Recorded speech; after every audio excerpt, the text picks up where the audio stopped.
உங்க பார்த்து சொல்லுங்க, பக்கத்துல கைப்பிடி சொல்லுங்க, சந்தோஷமா இருங்கன்னு சொல்லுங்க. சந்தோஷமா இருங்க, கர்த்தரோடு இருக்கிறா. ஆண்டவர் உங்களை கைவிட சொல்லுங்க. உங்க வாய் நமக்கு அதிகாரம் கொடுத்துருக்காங்க. கர்த்தர் உங்களை ஆசீர்வதிப்பார். கர்த்தர் உங்களோடு கூட இருப்பாராக. வாசிக்கலாம். லூக்கா எழுதின சுவிசேஷம் 19ஆம் அதிகாரம். லூக்கா எழுதின சுவிசேஷம் 19ஆம் அதிகாரம், 10ஆம் அதிகாரம், அது 19ஆம் வசனம் வாசிக்க. Luke chapter 10 verse 19, 10-19.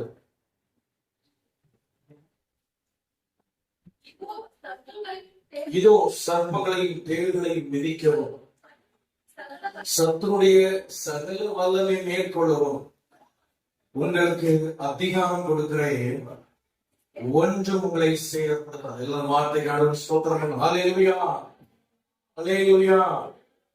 ஒன்றும் உங்களை என்ன பண்ணாது. நீங்க எதெல்லாம் மிதிப்பீங்க? சர்ப்பங்களை மிதிப்போம், 2வது தேள்களை மிதிப்போம், 3வது சத்துருடைய சகல வல்லமை. சொல்லுங்க, சத்துருடைய சகல வல்லமை நம்ம மேற்கொள்வோம். ஆமென். இதெல்லாம் மேற்கொள்வோம். ஒண்ணு சர்ப்பம், இன்னொன்னு தேள், இன்னொன்னு சத்துருடைய சகல வல்லமை. இது யாருக்கு கொடுத்த அதிகாரம்னா ஊழியக்காரங்களுக்கு மட்டும்னு ஆண்டவர் சொல்லல. இது எல்லா விசுவாசிகளுக்கு, கர்த்தரை நம்புகிற, கர்த்தரை விசுவாசித்து அவருடைய ரத்தத்தால் கழுவப்பட்டு ரட்சிக்கப்பட்டு பரிசுத்தாவி பெற்று அவரோடு தண்ணீர் மூழ்கி உடன்படிக்கை பண்ணப்பட்ட எல்லாருக்கும் கொடுக்கிற அதிகாரம், கர்த்தருடைய சீஷர்களுக்கு கொடுத்த ஒரு அதிகாரம். ஹல்லேலூயா. இயேசுவை உண்மையாய் பின்பற்றுதல் கொடுக்கப்பட்ட ஒரு அதிகாரம். அருமையான தேவ பிள்ளைகளே, நீங்க உங்க வாழ்க்கையில சர்ப்பங்களை நீங்க மிதிக்கணும்னா, தேள்களை மிதிக்கணும்னா, சகல சத்துடைய வல்லமையை மேற்கொள்ளணும்னா நீங்க முதல்ல சீஷனா இருக்கணும். எப்படி இருக்கணும் சொல்லுங்க, சத்தமா சொல்லுங்க. சீஷனா, நீங்க சீஷனா இருந்தாதான் கர்த்தர் இந்த அதிகாரத்தை உங்களுக்கு இருப்பார். ஆமென், ஹல்லேலூயா. நீங்க குடும்பங்களை இன்னைக்கு பிசாசு, தனிப்பட்ட வாழ்க்கையின் பிசாசு எப்படியாவது வஞ்சிக்கலாம், எப்படியாவது உங்களை கீழ்படுத்தலான்னு அவன் மிகவும் வைராக்கியமாக, அவனுக்கு கொஞ்சம் காலம் தான் இருக்குன்னு அவனுக்கு தெரிஞ்சு, நம்ம ஆண்டோடைய வருகைக்கு ஆயத்தமா இருக்கிறோம் இல்லையா, அவங்க எப்பவும் ரெடியா இருந்து தேவ பிள்ளைகளை எப்படியாவது அழிச்சிடணும், இந்த விசுவாச பாதையில அவங்களுக்கு வழிகளை பண்ணணும், அவங்க கிட்ட இந்த பரிசுத்தத்தை எடுத்துடணும், வல்லமை எடுத்துடணும், அக்கினி எடுத்துடணும், அவங்களுக்கு ஒன்றுமெல்லாம் ஆகணும்னு பிசாசு கர்ச்சிக்கிற சிங்கத்தை போல அவன் சொல்லி வருகிறான். எப்படி வருகிறான்? கர்ச்சிக்கிற சிங்கத்தை போல. ஹல்லேலூயா. ஆனா அவனுக்கு பயப்பட வேண்டிய அவசியம் இல்லை. ஏன்னா அவனை மேற்கொள்கிற ஒரு அதிகாரத்தை ஆண்டவர் சபைக்கு கொடுத்திருக்கிறார்.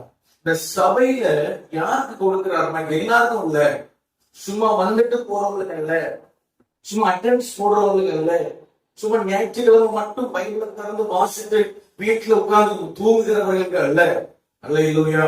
அன்னும் தினமும் கர்த்தரை பின்பற்றுகிற ஒரு கூட்டத்தை கர்த்தர் இந்த கடைசி நாட்களில் அவர் எழுப்பிக் கொண்டே இருக்கிறார். எல்லாரும் ஒரு மகிமைப்படுத்துவோம். ஹல்லேலூயா. பிசாசு என்னதான் கிரியை செஞ்சான், பிசாசு என்னதான் அவனுடைய தந்திரங்களை அவன் செஞ்சாலும் கர்த்தர் தமக்கென்று ஒரு கூட்டத்தை அவர் அக்கினியாக்கி எழுப்பிக் கொண்டே இருக்கிறார். ஆமென், ஹல்லேலூயா. இப்ப சீஷர்களை 70 பேர் அவர் செலக்ட் பண்ணி நீங்க ஊழியம் செய்ய சொல்றாரு. இவங்க ஊழியம் செய்ய போறாங்க. இவங்க ஊழியம் செய்யும் பொழுது அது வரைக்கும் அவங்க பார்க்கிற ஒரு மிராக்கிள் அங்க நடக்குது. ஆமென், ஹல்லேலூயா. நீங்க பாத்தீங்கன்னா பழைய பாட்டுல அதிகமாக பிசாசுகள் துரத்தி ஊழியம் செஞ்சவர்கள் அதிகமா இல்ல.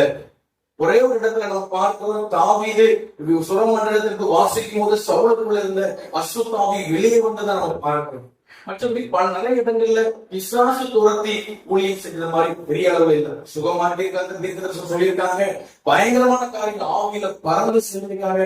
ஆனா சுகமாக்கின இந்த பிசாசு துரத்தின அதிகாரம் பெரிய அளவுல செயல்படல.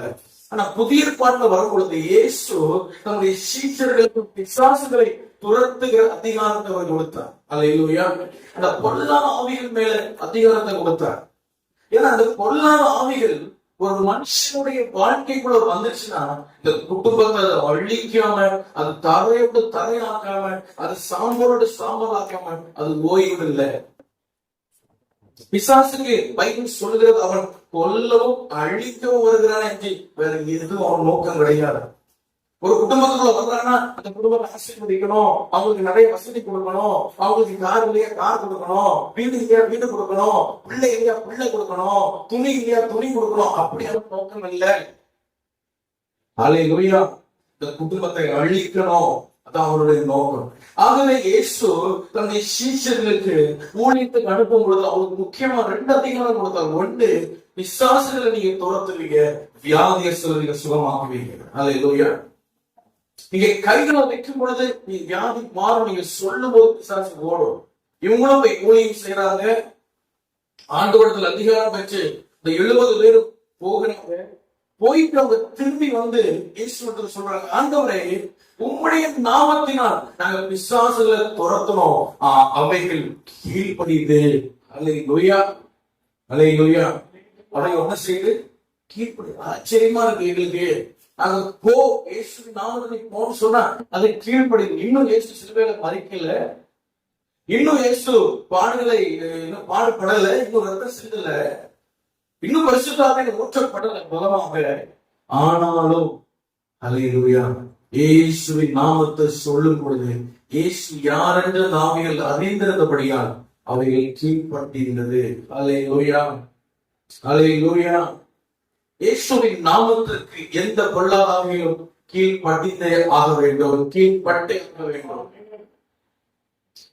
ஆப்பிரிக்க தேசத்துல பென்சன் டகோசா என்ற ஒரு தேவனுடைய மனுஷன் இருந்தார். அவன் இப்பொழுது இல்லை, அவர்கள் போய்விட்டார் பல ஆண்டுகள் முன்பாக. அவர் தன்னுடைய தேசத்தில் பெண்ணியின் நினைக்கிற அந்த தேசத்துல அவர் அந்த தேசத்துல அதிகமான மாந்திரிகம், அந்த பட்டணத்தில் அதிகமான மந்திரவாதிகள். அந்த மந்திரவாதிகள் என்ன செய்வாங்க சொன்ன பழைய நாட்கள், இப்பொழுது இல்ல, மனிதர்கள் எடுத்து உயிரோடு நரபலி செலுத்தி அந்த இரவு நேரங்கள்ல அந்த 11, 12, 1 மணி 2 மணி நேரங்கள் அந்த ரத்தத்தை எடுத்துக்கொண்டு அந்த பட்டணம் எங்கு கொண்டு தெளித்து அந்த ஆவிகளை எல்லாம் எழுப்பி விட்டு அந்த பட்டணம் முழுவதும் மாந்திரிய கட்டுகளால் அடிமைப்பட்டிருந்தது. இதை குறித்து அதிகமாய் பாரமாக தேவ மனுஷனுக்கு இருந்தது. ஆனால் அவருக்கு பிசாசுக்கு மேல ஒரு பயம், இந்த மந்திரவாதிகளை பார்த்தா ஒரு பயம். இவர்கள் பார்க்க அகோரமா இருக்கிறார்கள், உடம்பெல்லாம் ரத்தம் பூசி சாம்பல் பூசி கொண்டு பயங்கர ஆக்ரோஷமா இருக்கிறார்கள். என்ற வாலிபனுக்கு அவர்களை பார்த்து ஒரு பயம். ஒரு நாள் ஆண்டவர் சொன்னார், நீ 7 நாள் உபவாசித்து ஜெபிக்க வேண்டும், இந்த பகுதியிலே நான் உன்னை எழுப்ப போகிறேன். மகிமைப்படுத்தும்.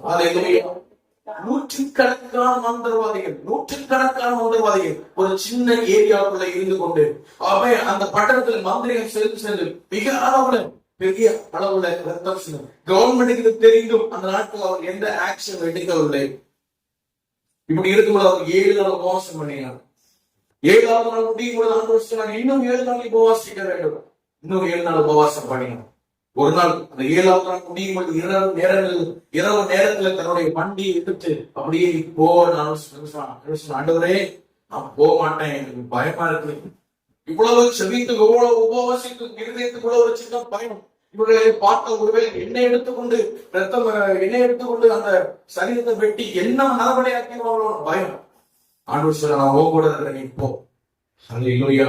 இவர் இரவு நேரங்கள் அப்படியே தன்னுடைய சைக்கிள் எடுத்துக்கொண்டு அந்த ஏரியாவை சுத்தி ஆவியால் நிரம்பி அந்நிய பாஷைகளை பேசி கர்த்தருடைய அக்கினின்னு பேசி ஏரியாவை சுற்றி வருவார். அல்லேலூயா. அருமையான தெய்வ பிள்ளைகள், உங்களுடைய குடும்பங்கள்ல உங்க வீடுகள்ல பிசாசின் போராட்டங்கள் இருந்தால் ஆமென் சொல்றோம், உங்க வீட்டை சுத்தி நடந்து ஜெபம் பண்ணுங்க. உங்க வீட்டுக்குள்ள ஒவ்வொரு அறைக்குள்ள போய் நின்று ஜெபம் பண்ணுங்க. உங்க வீட்டுல ஒவ்வொரு அறைக்குள்ள கர்த்தருடைய அக்கினியே நீங்க பேசுங்க. மரணமும் ஜீவன் உங்க நாவல கர்த்தர் அதிகாரம் தந்திருக்கிறார். ஆமென் சொல்லுங்க. அல்லேலூயா. இவர் அப்படியே ஜோமனை கொண்டிருந்தார். இந்த மந்திரவாதிகளுக்கு அவர்களுக்கு பிசாசுகள் சொல்லிவிட்டது, ஏதோ ஒரு மாந்திரிகம் நம்ம சக்தியை வீச்சு ஏதோ ஒரு சக்தி இந்த கிராமத்துல இந்த பட்டணத்துல அது உலாவிது நீங்க கண்டுபிடிக்கணும். இவர் இவரை ஒரு நாள் அந்த மந்திரவாதியை கண்டுபிடித்து விட்டார்கள். இவன் அந்த மந்திரவாதியை அங்க போய் பார்க்கும் பொழுது இவனுடைய பெயரை ஒரு தட்டுல பென்சன் இடகோசன் எழுதியிருக்க அந்த மந்திரவாதிகளுக்கு இவனை யாரும் தெரியாது, இவனும் அவங்களுக்கு யாரும் தெரியாது. ஆனா இவனுடைய பெயரை எழுதி வைத்து மாந்திரிகம் பண்ணி கொண்டிருந்தார். பென்சன் இடகோசன் ரத்தத்துல எழுதி அந்த தட்டுல எழுதி வைத்து மாந்திரிகம். இவர் அதை பார்க்க கூட பயந்துட்டார். ஆஹா, என்ன செய்ய போறாங்க.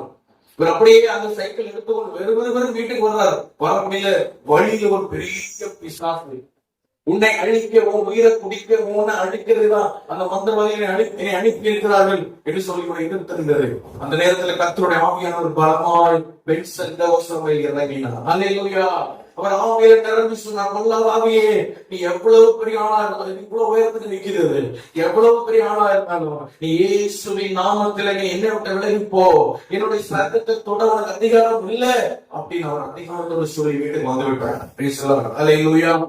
வீட்டுக்கு வந்து பார்த்தா முகம் மட்டுமெல்லாம் வீங்கி போயிருக்குது, சரீரத்துல எல்லாம் பயங்கர வலி வரும். ஆனாலும் அவரை ஜெபித்தார்.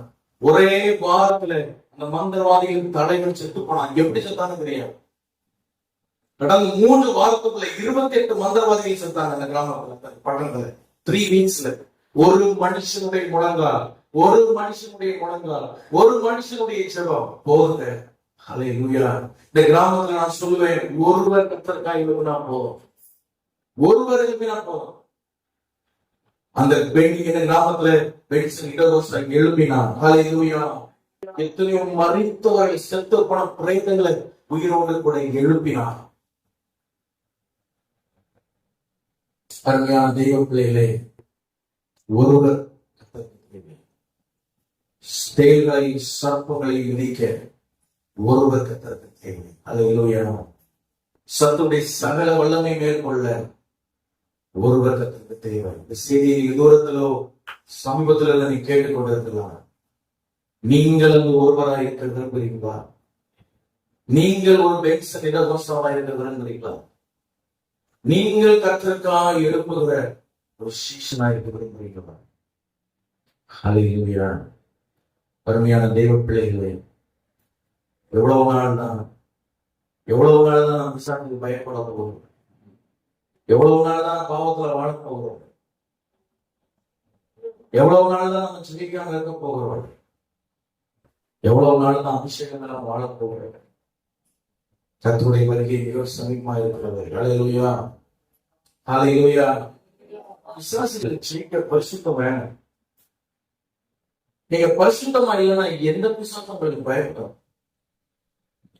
விசுவாசிகள் உங்களுக்குள்ள இருக்கிற பரிசுத்தத்தை பார்க்க அளவுக்கு அதற்கு வல்லம் உண்டு. அல்லேலூயா. ஒரு சிஎஸ்சி சபையில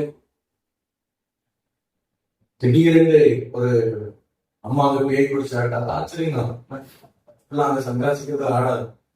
திடீர்னு ஒரு அம்மா பேய் பிடிச்சாட்டாங்க. அந்த ஃபாதர் எல்லாம் குறை சொல்லல, இந்த நடந்த சம்பவத்தை சொல்ல, அவருக்கு பயம் வந்துச்சு. அவர் அந்த சபையில இருக்க 2 மூப்பரை கூப்பிட்டு, நீங்க துரத்துங்க, நான் ஒரு வேலை இருக்குன்னு ஒரு ஓடிட்டு மசமா தள்ளி விட்டாரு. இந்த 2 மூப்பர்களும் வந்து நின்னாங்க. ஆட்கள் போல அது முடிய இழுத்து போட்டு அது ஆடு நாடு. ஒரு சொன்னார், ஒழுங்காக ஆவி இயேசுவின் நாமத்தில் நீ வெளியே வா. என்ன நாமத்துல வெளியே வா? அது இவரை பார்த்து சிரிச்சுதான். இயேசு நாமத்தை சொன்னவங்க என்ன பயப்படாதுன்னு தப்பா கணக்கு போட்டுருக்காரு. நமக்குள்ள அதிகாரம் இருக்கணும், நமக்குள்ள பரிசுத்தம் இருக்கணும். அது இவரை பார்த்து சிரிச்சுதான். அது என்ன சிரிச்சு தெரியுமா? நீ முதல்ல சினிமா பார்க்கறது நிப்பாட்டு, அப்புறம் நான் போறேன்.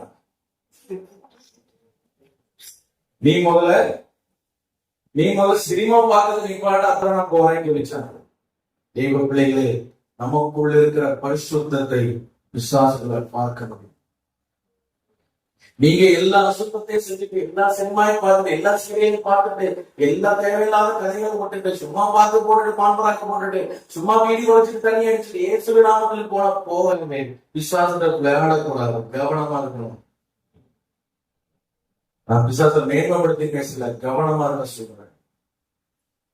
நீங்க நிறைய குடும்பங்கள்ல வருமானங்கள் அவசியமாதான் இல்லை, தொழில் அவசியமாதான் இல்லை, குடும்பத்துல சமாதானம் இல்லை. நீங்க ஒவ்வொருத்தரை பிளேம் பண்ணிக்கொண்டே இருக்கிறீங்க. அவர்தான் சரியில்லை, இவர்தான் சரியில்லை. நான் சொல்றேன், அதுக்கு எல்லா பிரச்சனையும் பின்பாக ஒரு அசுத்தாவி போராடி கொண்டே இருக்கிறது. பரிசுத்தமா இருந்து பாருங்க, அந்த ஆவி போகுதா இல்லையான்னு பாருங்க. உங்க வாழ்க்கையை இன்னும் பிரதிஷ்டப்படுத்துங்க, உங்க வாழ்க்கையை இன்னும் சுத்தப்படுத்துங்க. நம்ம சுத்தமா வாழாம, நம்ம பரிசுத்தமா இல்லாம எந்த ஆவி நமக்கு அடங்காதுங்க. அல்லேலூயா, அல்லேலூயா. இரண்டாவது பிசாசை துரத்த நமக்கு வேண்டியது வல்லமை. சொல்லிட்டு நான் செய்தி கொள்ள ஒரு வல்லமை வேணும். ஆண்டவருக்கு அந்த வல்லமை கேட்கணும், அந்த அதிகாரத்தை கேட்கணும். ஆண்டவர் சொல்றார், தேள்களை சர்ப்பங்களை நான் மிதிக்க உங்களுக்கு அதிகாரம் தர்றேன், அத்தாரிட்டி தர்றேன். ஆமென் சொல்லுங்க. அல்லேலூயா. பிசாசுல பல அளவுகள் இருக்கிறது போல கர்த்தர் தருகிற அதிகாரத்திலே பல அளவுகள் இருக்கு. அல்லேலூயா. நான் வெள்ளிக்கிழமை இரவு ஜெபத்துக்கு நீங்க எல்லாம் வரணும். முக்கியமாக நம்ம அதுக்கு அதிகமா ஜெபிக்க போறோம். நீங்க அதிகாரம் பெற்றவங்களா இந்த கிராமத்தில் நீங்க வாழணும். நான் சொல்றேன், ஒருவர் ஒழுங்கா எழுதினாலே போதும், இந்த கிராமம் சந்தேகப்படும். அல்லேலூயா. நாங்க மட்டும் போறோம், இங்க கூட ஒரு கொஞ்சம் பேர் நிக்கணும். நீங்க எழுதுவோட கத்திருக்க அதிகாரத்தை ஆண்டவர் நமக்கு தருவான்னு சொல்றான். அதிகாரம் உங்களுக்கு தர்றேன்றாரு. அதிகாரம் அத்தாரிட்டியில பல அளவுக்கு இருக்கு, உங்களுக்கு தெரியும் நினைக்கிறேன். இல்ல, கான்ஸ்டபிளுக்கு ஒரு அதிகாரம் இருக்கு, அவர் அந்த அதிகாரத்துக்கு தான் அவர் நிக்க முடியும், அதுக்கு மேல அவரால் நிக்க முடியாது. இல்ல, ஏற்றுக்கு ஒரு அதிகாரம் இருக்கு, அதுக்கு மேல இருக்காங்க. எஸ்ஐக்கு ஒரு அதிகாரம் இருக்கு, இன்ஸ்பெக்டருக்கு ஒரு அதிகாரம் இருக்கு, ஐஜிக்கு ஒரு அதிகாரம் இருக்கு. அதிகாரத்தில் பல அளவு இருக்கு. அந்த அளவுல தான் அவங்க, அதுக்கு மேல அவங்களால முடியாது. அதுக்கு மேல சொன்னா எனக்கு கேட்க மாட்டாங்க. அதுபோல ஆவிக்குரிய வாழ்க்கையில் அதிகாரத்தில் பல அளவுகள் வச்சிருக்கிறார். சில ஆவிகள் நமக்கு கீழ்ப்படி, சில கீழ்ப்படியாது. ஏன்னா அதை மேற்கொள்ள அதிகாரம் நமக்கு இல்லை. அதிகாரத்துல நம்ம வளரணும், பரிசுத்தத்துல வளர்றது போல அதிகாரத்துல நம்ம வளரணும். அப்படின்னு சொல்லுங்க. அல்லேலூயா. அடுத்தது பிசாசுகளை ஜெயிக்க நமக்கு ஞானம் வேணும். பிசாசு பயங்கர தந்திரம் இல்லை, நமக்கு கர்த்தர் விசேஷ ஞானத்தை தரணும். நிறைய பேருக்கு வல்லமை இருக்கு, ஞானம் இருக்காரு. ஞானம் இல்லாம போய் தோத்துருவாங்க பிசாசு. ஞானம் இல்லாம போய் மாட்டிக்கிடுவாங்க. கர்த்தர் நமக்கு ஞானம், மெய் ஞானத்தை தரணும். ஆவியில பகுத்தறிகிற ஞானத்தை தரணும். Praise the Lord. Hallelujah, hallelujah. ஒரு இடத்துல பிசாசு வருகிறது என்றால், ஒரு இடத்துல நம்ம ஆவியில நமக்கு உடனே அது உணர்வு வரணும். உடனே சிலருக்கு அது உணர்வே இருக்காது, சிலருக்கு அது உணர்வே இருக்காது. குடும்பங்களை பிசாசு போராடிட்டே இருக்கும். இவங்க மனைவியை கூட சொல்லுவாங்க, பிள்ளையை கூட சொல்லுவாங்க, அதை சொல்லுவாங்க, இதை சொல்லுவாங்க, அதான் சரி, இதான் சரியில்லை, எதையாவது சொல்லிட்டே இருப்பாங்க. கடைசி வரைக்கும் அந்த ஆவியில அந்த ஒரு அலர்ட்னஸ் வரவே, ஓ இது பிசாசு போராடுது, ஓ இதுக்கு பின்னாடி ஒரு காரியம் இருக்கு, அவங்களுக்கு அது உணர்வே வராது. அந்த ஒரு அலர்ட்னஸே வராது. அதை புரிந்து கொள்கிற அளவுக்கு அந்த ஆவிகள் அவங்களுக்கு தெரியாது. அவங்க அவ்வளவு பேதைகளா, சின்ன பிள்ளைகளா இருப்பாங்க ஆவிகள். அவங்க நினைக்கிறாங்க பிசாசுனாலே தலைவீசி போட்டு ஆழமா தான் பிசாசு, பிசாசுனாலே ரொம்ப பல்லு வச்சுட்டு பொங்க வச்சுட்டு வரும், ஆள் வச்சுட்டு வரும், ஆனா பிசாசு. இந்த உலகத்துல எதையும் விட ரொம்ப அழகானது பிசாசு. ரொம்ப ரொம்ப அழகானது. அழகாய் காட்டி வச்சுப்பாங்க. வீட்டுல பாருங்க, விழுந்தவங்க எல்லாம் அசிக்கிற பல்ல பார்த்து, வாழை பார்த்து விழல, எல்லாம் அழகா பார்த்து விழுந்தாங்க. விழுந்தவங்க எல்லாம் அழகா பார்த்து விழுந்தாங்க. பிசாசு ரொம்ப ரொம்ப அழகா காட்டும். ஹல்லேலூயா. அதனால தப்புங்க நான் கூட்டக்கூடாது. Price the Lord. ஹல்லேலூயா. நான் விடிய காலம் 3:45 வர்ற மாதிரி ஒரு பஸ் புக் பண்ணி, எத்தனை மணிக்கு? 3:45. வண்டி கிடைக்கிறதா ஏதாவது வண்டி பிடிச்சி சொல்ல. நைட்லயே ஓனர்ட்ட சொல்றேன், ஐயா நீ கேட்ட வெளியே கூட்டி வைங்க, நான் திறந்து எப்படி விடிய காலம் 4-5 மணிக்கு வந்தது. அவரும் சரி போட்டாச்சு. பஸ் லேட் ஆச்சு.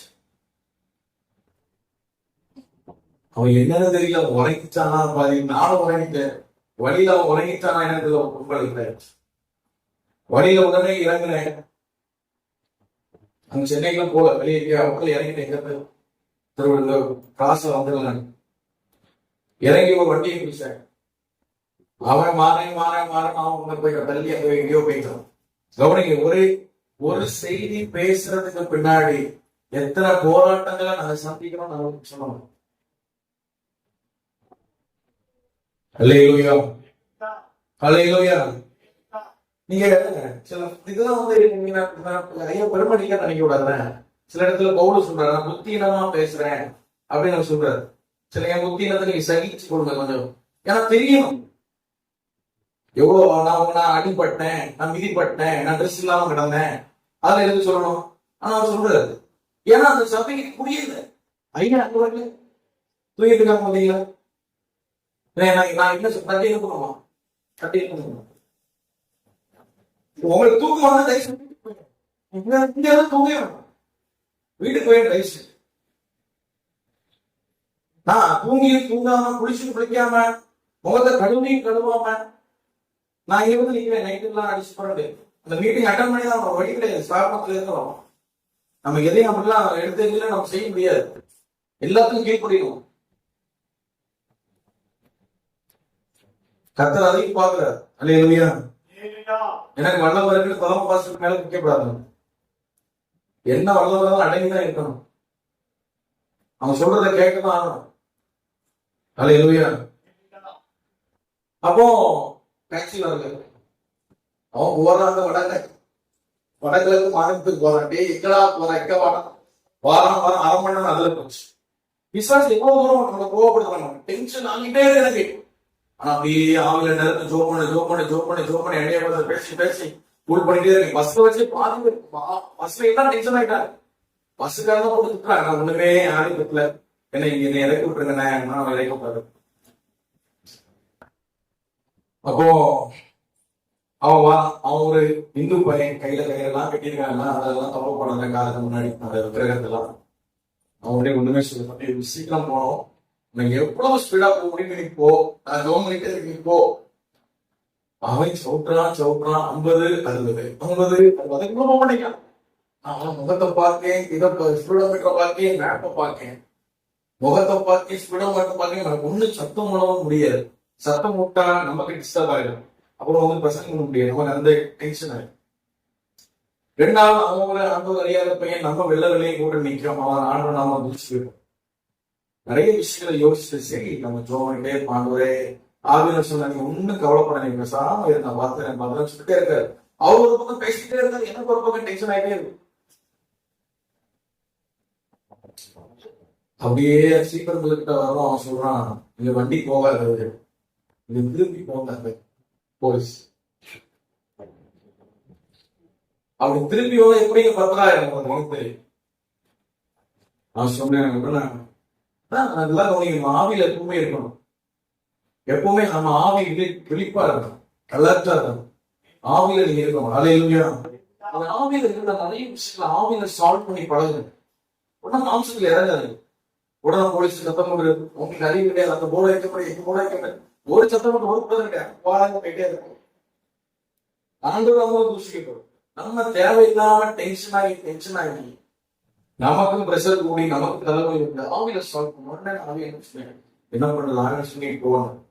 ராங் ரூட்ல போனாரு. நான் சொன்ன தம்பி போ, வழியில பாத்துக்கலாம். அந்த கரெக்டா போக லெஃப்ட்ல ஒரு வழி இருக்கு. லெஃப்ட்ல எடுத்து அப்படி சுத்தி வந்தா உடனே ரூட் பாடா வந்துச்சு. நல்ல ரோடு சுத்தி போகுது. ஆனா ரோடு ஃப்ரீயா இருக்கு. இவனை பார்க்க இவன் அப்படியே போறான். ஒரு பாட்டு உண்டு, அசைந்தீடு ஒரு கிறிஸ்தவ பாட்டு மாதிரி.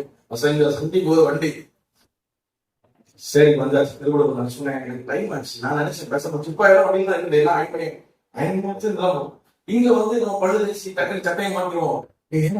வண்டி விட்டுருப்பா போகாது. ஏன்பா எங்களுக்கு அங்க வர முடியாது. காசெல்லாம் கூட பாரு, நீ வா, அங்க வர மாட்டேன். அடுத்தது அப்படியே வந்தாச்சு. வந்தா அவன் மேப்ப பார்ப்பான், டிராபிக்ல இவன் வந்து நிற்பான், அவன் வந்து நிற்பான், டிராபிக்ல கேட்டு ட்ரெயின் அப்பதான் வரும். எவ்வளவு விஷயம் பாருங்க. நான் கிட்டத்தட்ட 5 மணில இருந்து இந்த போராட்டம் சந்திச்சிருக்கேன், வர 9 மணி வரைக்கும். கிட்டத்தட்ட ஒரு 3-4 மணி நேரம் பிசாசு போட்டு போராடிட்டே இங்க வரக்கூடாது, இந்த செய்தியை பேச விடக்கூடாது, இந்த செய்தி இன்னைக்கு முடியாது, நான் வெள்ளிக்கிழமை பேசுறேன், பெரிய செய்தி இது. கடவுள் ஒரு வாரம் ஆண்டு செய்தி நம்ம போட்டுட்டே இருக்கிறோம், பேசிட்டே இருக்கிறாரு. அப்போ நல்லா கவனிங்க, நான் உங்களுக்கு பிராக்டிகலா சொல்லித்தரேன். பிசாசு வந்து இந்த மாதிரி நம்மள வந்து ஏதாவது டென்ஷன் ஆகுது. நம்ம எப்பவுமே ஆவியானவரோடு இசைந்து நம்ம இருந்தா நம்ம அவனை ஈஸ்டாண்ட் செய்யலாம். அல்லேலூயா, அல்லேலூயா. ஆவியானவர் நினைக்கிறது ஏதோ 4வது பாட்டுல கடைசி வரியில அப்படியே இறங்கி வர்றதா ஆவியானவர் நினைக்கிறது. அவர் 24 மணி நேரம் நம்மோடு இருக்கிற, நம்மோடு பேசுகிறார், அவரோடு இணைந்த நடத்த பழகுங்க. அல்லேலூயா. அவர் துக்கப்படுத்துற எந்த காரியத்தையும் செய்யாதீங்க. அவர் துக்கப்படுத்தீங்கன்னா, ஒரு வாட்டி துக்கப்படும் போது அப்படின்னு சொல்லுவாங்க, அவங்களுக்கு கஷ்டமா இருக்கும். அது நமக்கு தெரியும். நம்ம ஆவியான நிலைமை இருக்கும்போது ஆவியான நம்ம துக்கப்பட நமக்கு தெரியும். சின்ன சின்ன தகவல் செஞ்சாலும் அவர் துக்கப்படுறது தெரியும். உடனே மன்னிப்பு கேட்க, உடனே அழுதுங்க, நான் தெரியாம பண்ணிட்டேன், மன்னிச்சிடும். நீங்க திரும்ப திரும்ப துணிகரமா ஆவியானவரை துக்கப்படுத்தி மேலும் மேலும் அவரை துக்கப்படுத்தி இருந்தீங்கன்னா ஒன்னும் சொல்லலாம், அமைதியை அடக்கங்காட்டாம விலகிடுவாரு. ஒண்ணுமே சொல்லலாம், உங்க நிலம் புரியாம. ஆவியானவர் துக்கப்படுறது உங்களுக்கு தெரியணும். என்னைக்கு ஆவியானவர் துக்கப்படுறது எனக்கு தெரியலையோ, பிரதர் சிஸ்டர், ஒரு லைஃப் இஸ் டென்ஷன், உங்க வாழ்க்கை ஆபத்துல இருக்கு. ஆவியானவர் எனக்கு துக்கப்படுறது எனக்கு கண்டுபிடிக்க தெரியலனா என் வாழ்க்கை ஆபத்துல இருக்கு, கவனமா இருந்தேன். நான் இத்தனை வருஷம் கிறிஸ்தவன், இந்த கதல்ல சொல்லாது, அதெல்லாம் செல்லாகாசு, அதெல்லாம் செல்லாகாசு. உண்மையான கிறிஸ்தவன் ஆவியானவர் சந்தோஷப்படுறது, துக்கப்படுறது, பேசுறது, நடத்துறது எல்லாம் தெரியணும், தெரிஞ்சிருக்கணும். அபிஷேகம் கிடைக்கலையா உங்க வாழ்க்கையில, பணத்துக்காக ஜெபம் பண்ணாதீங்க, தேவைக்காக ஜெபம் பண்ணாதீங்க. காலையில் எழுமணும்னு முதல் ஜெப குறிப்பை எனக்கு அபிஷேகத்தை தாருன்னு கேளுங்க. அதுக்கப்புறம் மதெல்லாம் கேட்டுக்கலாம். மொத்த ஜெப குறிப்பு உங்களுக்கு தான் இருக்கணும். எனக்கு அபிஷேகம் வேணும், எனக்கு அபிஷேகம் வேணும். ஏன்னா அதுதான் உங்களை வாழ வைக்கணும். ஆவியானவர் தான் வாழ வைக்க போறார், கர்த்தர் தான் உங்களை வாழ வைக்க போறார். ஆவியானவர் இல்லாம போக முடியாது. அப்படி நான் வந்தேன், உன்னை இறக்கி விட்டான், கட்ட கட்ட கட்ட கட்ட கட்டான்னு ரெடியா வந்தேன். ரெடி ஆகிட்டு ஓனர் என்ன பண்ணாருன்னா சொல்லிட்டாரு, பைக் அந்த இன்னொரு வீட்டுல வச்சிருக்கிறேன், நாங்க இதா இருக்குன்னு சொல்லி வீட்டுல உடனே போய் சாவி வாங்கினேன். உடனே பைக் எடுத்தேன். பைக் கிட்ட வந்தா ஒரு வாரம் அதுக்கு என்ன இடத்துல அவ்வளவு தூசி எடுக்கவே இல்லையா, கடற்கடன் தொடச்சு. வண்டி எடுத்தா வண்டி காத்து சுத்தமா இல்லை, காத்து சுத்தமா இல்லை. அப்படியே இறங்கி பின்னல் தானே. பரவாயில்ல, அப்புறம் கூட அடிச்சுக்கலாம் நினைச்சு நான் ரொம்ப அலசுது. நீங்க இந்த மாதிரி ஃபேஸ் பண்ணுவீங்க லைஃப், இந்த மாதிரிலாம் உங்க டென்ஷன் ஆகிட்டே இருக்கும். அதெல்லாம் சொல்றேன், கவனமா இருக்கு. உடனே ஒரு கடையில நிப்பாட்ட பஞ்சர் கடையில அவங்களுக்கு தம்பி இருந்தான். இப்ப காத்து அடைக்கணும்னு சொன்னான். அவன் கையில வச்சு டீ கட்டி விளையாடிட்டே இருந்தான்.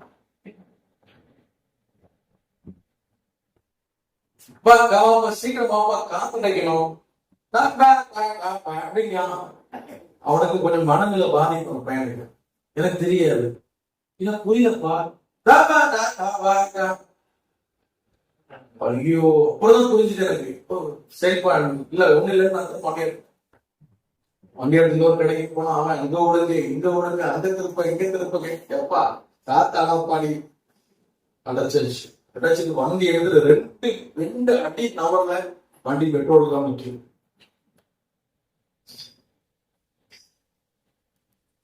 வண்டி பெட்ரோல் அப்படி நிக்குது, பக்காவா நிக்குது. அது இருந்துச்சு. என்ன ஒரு நாள் கவனிக்காம கடத்துல எந்த மாதிரி ஞாபகம் சொல்லக்கூடாதுல்ல. கரெக்டா ஒரு ஆட்டோ வந்தா அப்படி வண்டி ஒரு பக்கம் அன்னைக்கு பாட்டு ஆட்டோட ஏறி அவன் அங்கெல்லாம் லாங் பண்ண போக மாட்டேன், சவாரி தான் எல்லாரும் சேர்த்து பண்ணலாம், சவாரியோட பார்ப்பேன், நீ இருந்திருப்பேன் பேஸ் அப்படின்னு வந்து நின்ன வர்றது வரைக்கும் அவன் வந்து ஒரு வழி பண்ணான். இப்ப நான் என்ன சொல்றேன் அப்படின்னா, ஒரு செய்தி பேசுறதுக்கு முன்னாடி நாங்க சொன்னது 10% இவ்வளவு பிரச்சனை நாங்க பேஸ் பண்ணுவோம். நீங்க நினைக்கலாம் இது வந்து சிம்பிளான சின்ன உயரமா இருக்காம இதுக்கு இவ்வளவு போராட்டம் அப்படின்னு நீங்க நினைக்கிறோம். என்னைக்குமே ஒரு விஷயத்தினுடைய பவுண்டேஷனை தான் பிசாசு அடிக்க போவான். ஒரு பில்டிங்கோட ஃபவுண்டேஷன். வளர்ந்த பிறகு ஒன்றும் செய்ய முடியாது, வளர்ந்த பிறகு ஒண்ணுமே பண்ண முடியாது. இது நாங்க செய்யறது நாளைக்கு சொல்றப்போ இது ஒரு ஃபவுண்டேஷன், இது ஒரு அடித்தளம், இது ஒரு அடித்தளம். இன்னும் உலகத்தில் இருக்க வருஷம், இன்னும் இருக்க வளர்ச்சி. ஆனா அந்த ஃபவுண்டேஷனை நாங்க சரியா போடாட்டா கேட்போம். அல்லேலூயா. நீங்க யூடியூப்ல நீங்க எல்லாம் பாக்குறீங்க, பெரிய பெரிய சபைகள் பாக்குறீங்க. ஒரு காலத்துல இந்த சபைகள் எல்லாம் உதாரணமாக நம்ம ஸ்தாபனத்திலேயே பாருங்க, நீங்க நாகர்கோவில் சபையை எவ்வளவு ஆசீர்வாதமா அந்த ஊழியர்கள் நடத்துறாங்க. ஆனா அந்த ஊழியர்களுடைய பவுண்டேஷன் யாரா தெரியுமா? 99% தெரியாது. இந்த யூடியூப்ல பாக்குறவங்க இப்ப என்ன பாக்குறாங்க? அந்த இப்போ வர அந்த பில்டிங் கட்டடத்தை பாக்காங்க. அந்த ஊழியை ஐசில் பாஸ் நடத்துறாரு, இப்ப நடத்துற அந்த ஊழியர்கள் அவருக்கு அப்பா அவருக்கு முன்னாடி ஊழியர்கள் இருந்தாரு. அவரை பத்தி யாருக்குமே தெரியாது, யாருக்குமே தெரியாது. உலகாசுல யாருக்கும் தெரியாது. அப்போ அவர் ஊழியத்தை ஆரம்பிக்கும் பொழுது ஒண்ணுமே கிடையாது ஊழியத்தை. ஆனா நான் கேள்விப்பட்டது முழங்காலே நடுவா, முழங்காலு நடுவா, முழங்காலுக்கு அழுந்தே இருப்பா அந்த இடத்துல. இன்னைக்கு கிட்டத்தட்ட 50-60 வருடங்கள் கழித்து இன்னைக்கு மிகப்பெரிய ஒரு ஆலயத்தை வச்சிருக்கோம். நம்ம பாக்குறது எவ்வளவு பிரம்மாண்டமா இருக்கு அப்படின்னு நம்ம பாக்குறோம். அதுக்கு பின்னாடி இருக்கிற கண்ணீர் நமக்கு தெரியும், யாரும் தெரியாது. பரலோக குணம்லாம் தெரியும். அல்லேலூயா. ஒரு ஊழிய நசுங்க கட்டடத்துல நிக்கிறதுல கண்ணீர்ல நிக்குது. நீங்க கண்ணீர் சில உங்களுக்கு தெரிஞ்சுக்கணும், அழகா தெரிஞ்சுக்கணும். அல்லேலூயா. எவ்வளவு தூரம் இந்த செய்தி போதில்லை, நான் சொல்றவரை நான் பேசுவேன், அப்புறம் உங்களை நான் விட்டுருவேன். நீங்க தொடர்ச்சி அந்த செய்தி போயிட்டே இருக்கும். வெள்ளிக்கிழமை நான் உங்களுக்கு பேசுவேன், அப்படி முடியல சனிக்கிழமை மீட்டிங் போகணும், அப்பவும் பேசுவேன். உங்களுக்கு ஜெபத்துல கண்ணீர் சிந்தி ஜெபிக்க உங்களுக்கு தெரிஞ்சிருக்கணும். கண்ணீர் ஆண்களுக்கும் நான் சொல்றேன், பெண்கள் தான் அனுமானம் கிடையாது. ஆண்மான் நம்ம தான் அழணும், நம்ம தான் அதிகமா அழணும். அல்லேலூயா. கண்ணீர் ஜெபத்துக்கு அவ்வளவு வல்லமை தெரியாது. கண்ணீர் சிந்தனை அவ்வளவு பவர் இருக்கு. கண்ணீர் நான் ஆண்டவர் சொல்லுவோம், கண்ணீரெல்லாம் நான் துருத்தியில வச்சிருக்கிறேன், நான் கணக்குல வச்சிருக்கேன். பக்கோடு பண்ணி துருத்தின்னு சொன்னா நமக்கு புரியணும்னா பாட்டில சேமிச்சுட்டு இருக்கிறோம் நம்ம கண்ணீர் எல்லாம். அல்லேலூயா. எனக்கு ஜெபிக்க முடியலன்னு சொல்லாதீங்க, அழுது ஜெபம் பண்ணுங்க, திரும்பி ஆண்டவரை கேளுங்க. அல்லேலூயா. நான் ஒரே சில சாட்சியை மட்டும் நான் சொல்லிட்டு நான் செய்திக்குள்ள நான் போக போறேன். என்னுடைய சோதரம் ஆரம்ப நாட்கள் நான் ரொம்ப வைராக்கியம் அனுபவா இருந்தோம் அப்படின்னு. ஆரம்ப நாட்கள் ரொம்ப அனுபவா இருந்தோம் உபயோகிச்சு நான் பயங்கர ஆசை. ஒரு கிரியை நடக்குது, என்ன எங்கேயும் அனுபவம் முடியும் அப்படியே ஒரு நாள் பைபிள் காலேஜில் நான் இருந்து கொண்டிருக்கும் பொழுது நான் போய் சாப்பிள் உட்காந்து ஜோம் பண்ணிட்டே இருந்தேன். எல்லா பசங்க எல்லாம் இருந்தாங்க. ஜோம் பண்ணி கொண்டு இருக்கும் பொழுது எங்க பிரின்சிபல் அவர் ஜெபம் நடத்திக்கிட்டு இருந்தார். இப்போ அவர் தான் தலைவர் இருந்தார்.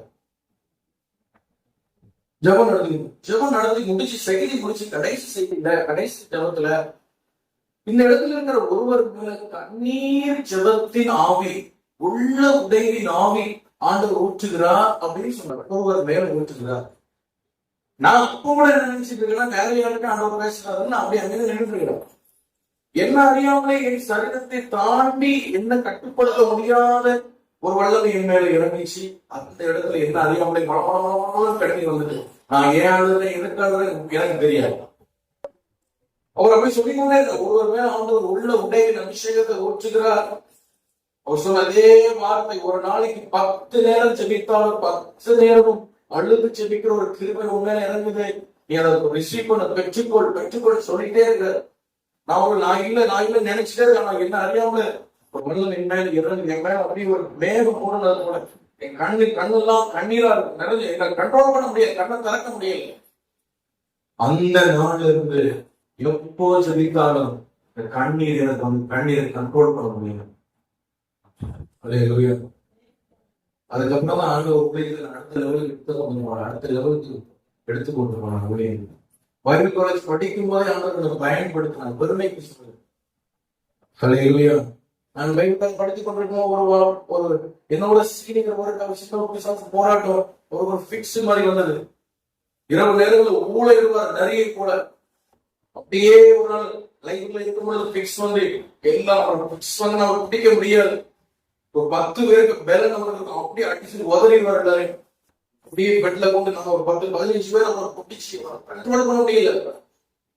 பெட்ல படுக்க போடணும். அவருக்காக ஜெபிக்க ப்ரொஃபசர் கூப்பிடணும். அவங்க எல்லா ப்ரொஃபசரும் ஒவ்வொரு இடத்துல உலகத்தில் நிற்கிறாங்க. வாலி புஸ்தகம் தண்ணி தான் ஹாஸ்டல்ல கிடக்குறோம் கவனிக்கு. நான் என்னோட சீனியர் 3 பேர் 4 பேர் இருந்தாங்க. அண்ணா ஒரு சொன்ன ஜோ பண்ணுங்க, அவர் பாவம் பாருங்க, ரொம்ப கஷ்டப்படுறாரு. எனக்கு உள்ளெல்லாம் உடையில அவரை பார்க்கணும், கண்ணு வருது, கண்ணீர் வருது. ஆனா நான் ஃபர்ஸ்ட் இயர் நான் டேடியை பேங்க் வச்சு போக முடியுமா? நான் ஜோ பண்ண அவ்வளவு போயிட்டாங்க. சீனியர் என்னவோ இந்த பக்கம் திருப்பி அவ்வளவு இருக்க ஓடுறாங்க, இந்த பக்கம் திருப்பி இவ்வளவு ஓடுறாங்க. நீ ஜோ பண்ணி தள்ளி விடுறாங்க.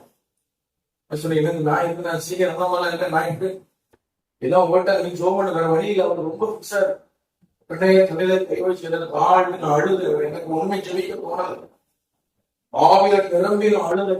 2 நிமிஷத்துல அது ஸ்டாப் ஆகி அப்படியே எழுதி நின்றுட்டாரு. அப்படியே பிக்ஸ் வந்து அவர் சொல்றாரு, இதமா எழுந்ததுக்கு ஒரு நாள் 1.5 நாள் தூங்குவார், 1.5 நாள் தூங்குவார். அவர் சரீரம் அடிச்சு கொண்டவர் 2 நிமிஷத்துல எழுதி நிற்கிறார். நடந்தார். ஒவ்வொரு இடத்துலயே போய் இன்னொரு படுத்துக் கொண்ட ஒரு சகோதரனை தங்கை மனநிலை சகோதரி அக்கா மனநிலை பாதிக்கப்பட்டு கல்யாணம் பண்ணி கொடுத்த பிறகு விசுவாச பிள்ளைகள் போய் மனநிலை பாதிக்கப்பட்ட கணவனை திட்டுறதோ வீட்டுல திட்டுறதோ பாத்திரம் எரிக்கிறதோ கொள்ளாத ஆவியும் கிரியது அப்படியே வாழ விடல வீட்டுக்கு அனுப்பிட்டாங்க. அவர் இடம் அழுது சொன்னார், அவங்க எல்லாம் வாழணும் அவரு அக்கா பேய்க்குவேன் எல்லா யார்ட்டையும் சொல்லுங்க, எந்த மட்டும் ஏன் சொன்னாலும் தெரியல. நீங்க ஜெபிக்கிறீங்க அக்காக்கா ஜோ பண்ணுங்க, விசுவாசம் போராட்டம். கணவர் வீட்டுல இருந்து ஹாஸ்பிட்டல் மனநல ஹாஸ்பிட்டல் வச்சிருக்காங்க. ஒரு வாரம் நான் ஜெபம் பண்ணேன். ஒரு வாரம் என்னுடைய ஜெப குறிப்புகளை எனக்காக, எனக்கு சோறத்தாங்க, சோப்புத்தாங்க, சீப்புத்தாங்க, எனக்கு சட்டத்தாங்க. ஒரு வாரம் நான் முழங்கால அழுதேன். ஆண்டவரே அந்த அக்காவுக்கு நான் சுகம் தரணும், சுகம் தரணும், சுகம் தரணும். சனிக்கிழமை வந்தது, நாங்கெல்லாம் அவுட்டிங் போலாம். நான் எங்க இருந்து பிரின்சிபால்ட்ட கேட்டேன், பாஸ்டர் நாங்க எப்படி அந்த சகோதரி அக்காவை நாங்க பார்க்க போறோம் தெரிவிச்சுட்டாங்க. பொதுவா தரவே மாட்டோம், என்ன நினைச்சதுல நீங்க எல்லாம் போங்கன்றாரு. நானும் ஒரு 3 சகோதர மாதிரி போனோம். நாங்க போகும்பொழுது அப்படியே கட்டில படுக்கப்பட்டிருந்தது. ரொம்ப கஷ்டமா இருந்தது.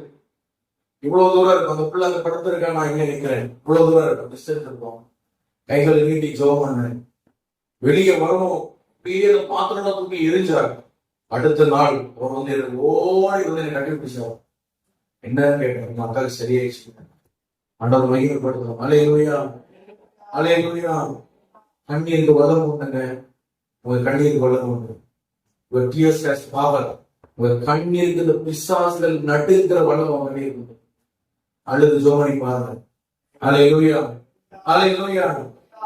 சர்ப்பங்களை மிதிக்கணும். சர்ப்பம்னா என்னது? ஆதியாகமம் 3ஆம் அதிகாரம் 1 வசனம் சொல்லுது, சர்ப்பமானது சகல ஜீவ ஜந்துக்களை பார்க்கலும் தந்திரமுள்ளதா இருந்துச்சு. ரொம்ப ரொம்ப தந்திரமுள்ளதா இருந்துச்சு. அல்லேலூயா. வாசிங்க ஆதியாகமம் 3:1 வாசிங்க.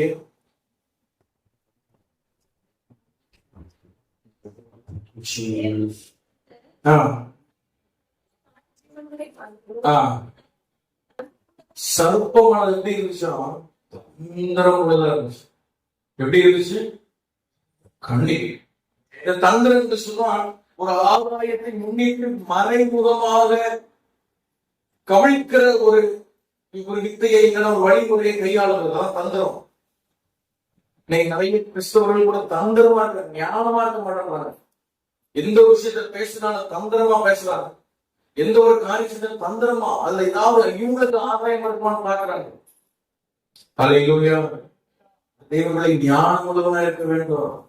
தந்திரத்துக்கும் ஞானத்துக்கும் என்ன வித்தியாசம்?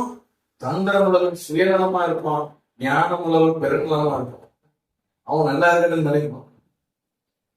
அல்லேலூயா. அடுத்தவங்களை பத்தி கொஞ்சம் யோசிப்பாங்க, அடுத்தவங்களை பத்தி கொஞ்சம் யோசிப்பாங்க.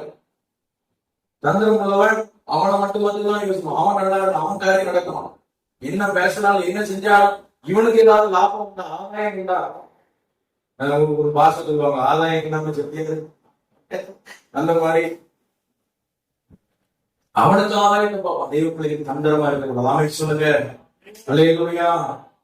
வைத்து ஆண்டவர் மையப்படுத்தும். அல்லேலூயா. நீங்க ஞானம் உள்ளவங்களா இருக்கு, நீங்க ஞானம் உள்ளவங்களா இருக்கு. அல்லேலூயா. பைபிள் சொல்லி ஞானம் உள்ளவர்கள் கவனமா நடந்து கொள்ளுங்க. அப்பதான் இந்த சர்ப்பங்களை ஆளுநராக ஜெயிக்க முடியும். இந்த சர்ப்பங்கள் அவங்க எப்படி போராடுறது, எப்படி ஜெயிக்கலாம்னு சொல்லி இன்னைக்கு நான் பேசணும். நான் ஜோம் பண்ணி நான் வந்தேன். அல்லேலூயா. அல்லேலூயா. அல்லேலூயா. நேற்று அந்த மீட்டிங் முடிச்சு பொதுவா நான் சனிக்கிழமை எங்கேயும் போறது ரொம்ப அவாய்ட் பண்ணுவேன். சனிக்கிழமை அப்படியே நான் சபா அறைக்கு வெளியே வரவே கூடாது, ரொம்ப நான் முயற்சி பண்ணுவேன்.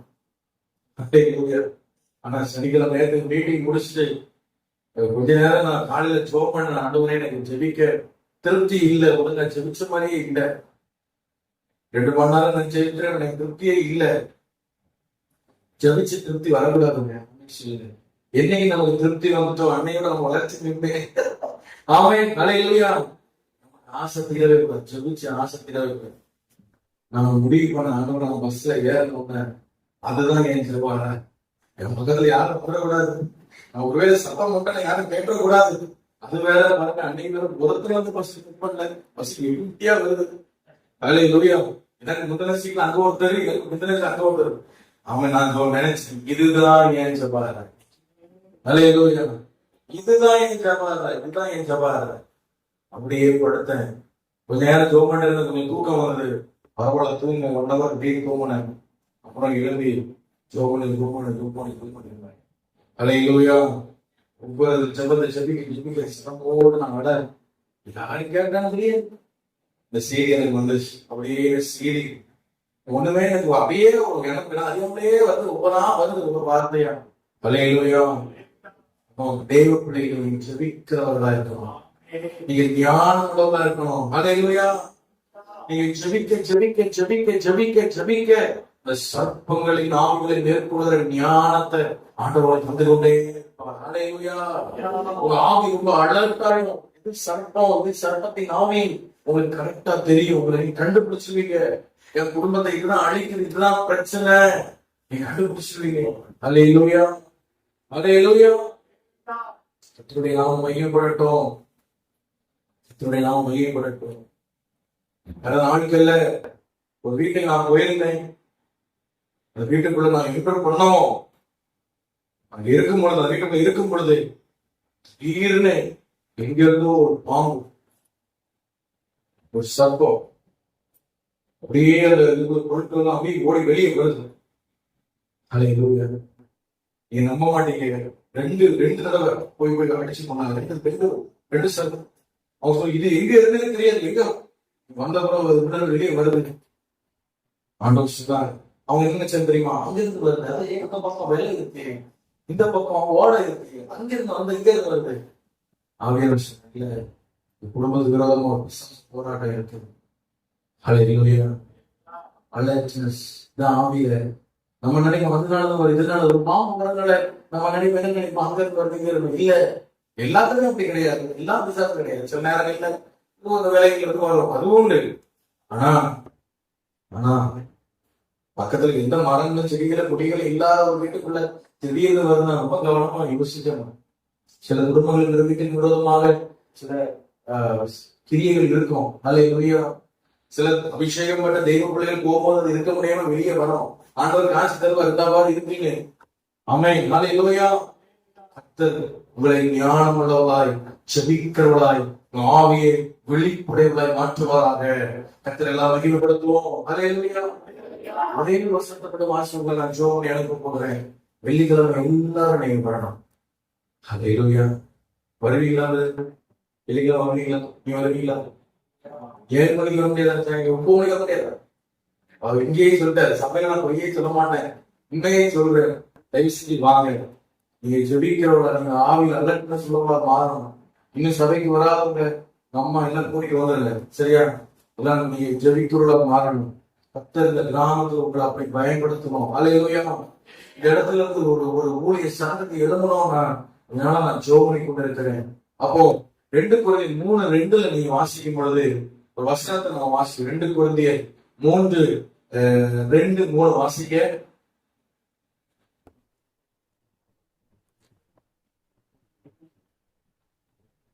2 Corinthians 3:2-3.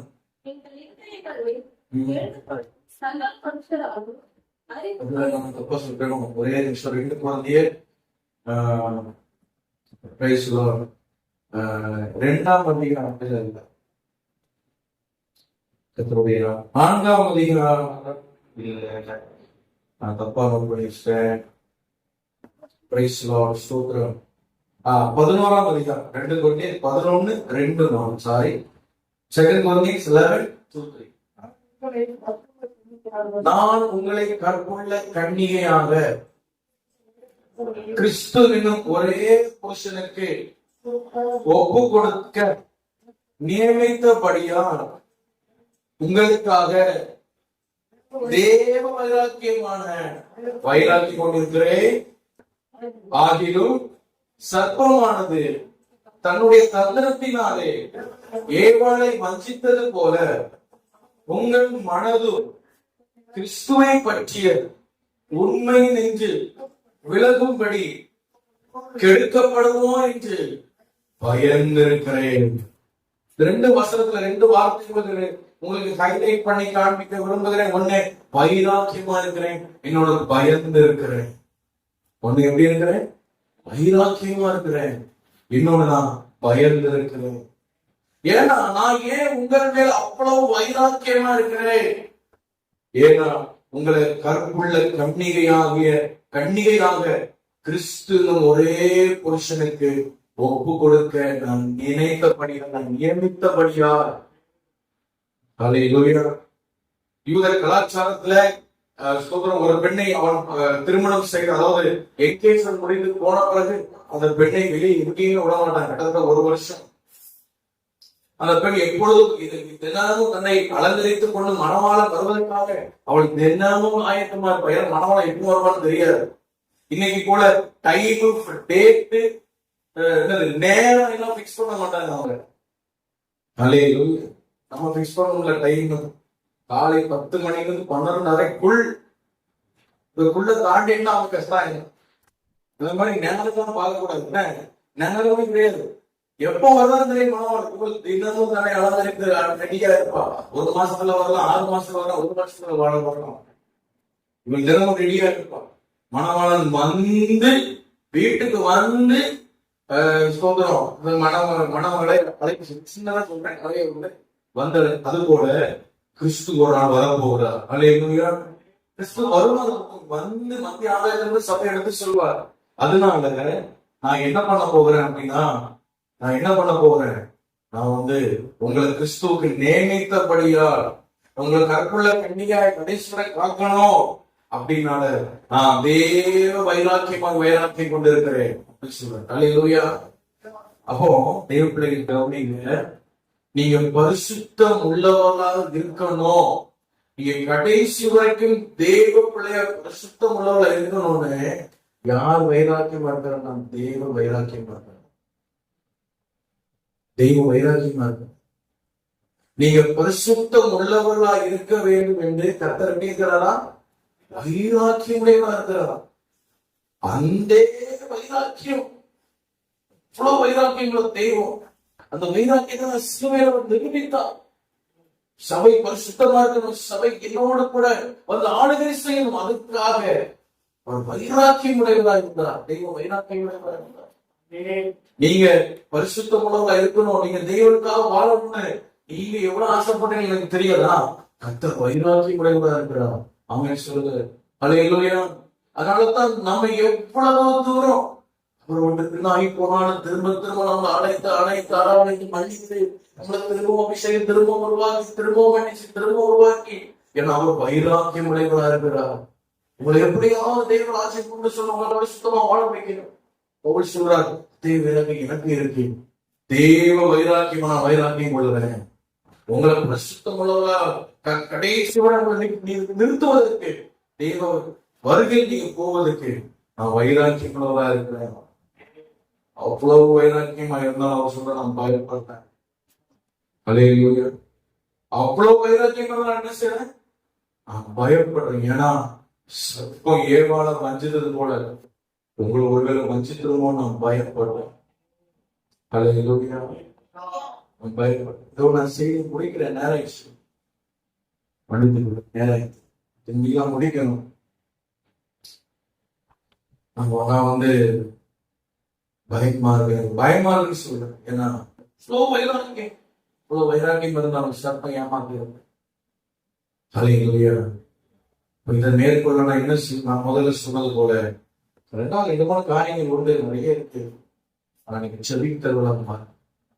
அலையிலுயா. அதிகமா செபிக்கிற ஒரு ஞானம் உள்ளவாறு கண்ணீரோட செபிக்கிற நீங்க மாறுவீங்களா? நீங்க மாறுவீங்களா?